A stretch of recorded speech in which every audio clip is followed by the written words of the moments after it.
ഉണ്ടാവും അല്ലേ? പിന്നെ ഈ ഓണർമാരും ഉദ്യോഗസ്ഥന്മാരും തമ്മിൽ നല്ല ബന്ധമായിരിക്കണം. ഇവരൊക്കെ എങ്ങനെ ഡീൽ ചെയ്യണമെന്ന് ഞാൻ കാണിച്ചു തരാം. എപ്പോഴും ഞാൻ ഉണ്ടാവില്ലല്ലോ. Okay. Muraleedharan, very glad to meet. ഇവിടെ RC യും CL DL ഒക്കെ. മുരളീധരൻ. എത്രയാ time? Time is 10:30 sir. Sorry, എന്റെ വാച്ച് 3 മിനിറ്റ് ഫാസ്റ്റ് ആണ്. സാറിന്റെ എത്രയായി? സ്റ്റാൻഡിൽ നിന്ന് ബസ് പുറപ്പെടേണ്ട ടൈമാ ചോദിച്ചത്. 10 മണിയാണ് സാർ. എത്ര ആളുണ്ട് ബസ്സിൽ? ഒരു 40, 45, 50 പേരുണ്ടാവും സാർ. സ്റ്റാൻഡിങ് എത്ര? എല്ലാം കൂടെ ചേർത്താണ് സാർ. അതല്ല, കൂടുതലുണ്ടല്ലോ. ഇല്ല സാർ. ഉണ്ടെങ്കിൽ 65-ൽ കുറയാതെ ഉണ്ട്. ചിലപ്പോ. അപ്പൊ ആദ്യം പറഞ്ഞത് നുണ അല്ലേ?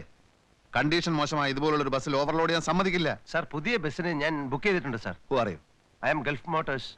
അല്ല, owner of the Gulf motor. I won't allow anybody to violate the rules. Time schedule exhibit ചെയ്തിട്ടുണ്ടോ? അത് പിന്നെ പാർട്ടി പെർമിറ്റ്? അത് നോൺസെൻസ്. കുറെ ആളെയും കയറ്റി ടിക്കറ്റും കൊടുത്ത് അങ്ങ് ഓടുകയാണല്ലേ. ഫിറ്റ്നസ് സർട്ടിഫിക്കറ്റിന് പോലും അർഹതയില്ലാത്ത വണ്ടി, പിന്നെ വയലേഷൻ ഓഫ് പെർമിറ്റ് കണ്ടീഷൻസും. നോ, ഞാൻ സമ്മതിക്കില്ല. സാർ, ഒക്കെ ശരിയാക്കാം സാർ.